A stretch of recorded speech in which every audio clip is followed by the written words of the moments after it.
Welcome to Cooking with Corky. A cooking odyssey adventure. I haven't found any cheese I didn't like.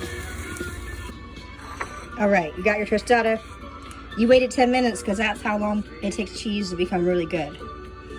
It has to coagulate or some shit. You got your lettuce. You chopped some sweet onions. You got your tomatoes. Okay?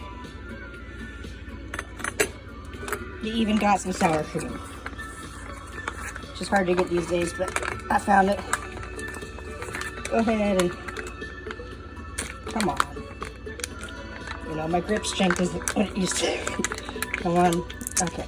Go to commercial. Okay. You got your sour cream. And you put a little avocado on there. Okay? And you put some cilantro. Alright? And oregano. Fucking pepper. Alright? Merry damn Christmas. Okay, guys, but I'm not done yet. Forgot the cumin. Cumin is underestimated spice. Tomatillo sauce. I made this for myself. Look at this. Throw that on there, huh? What's that? You want some hot sauce? Got some of this.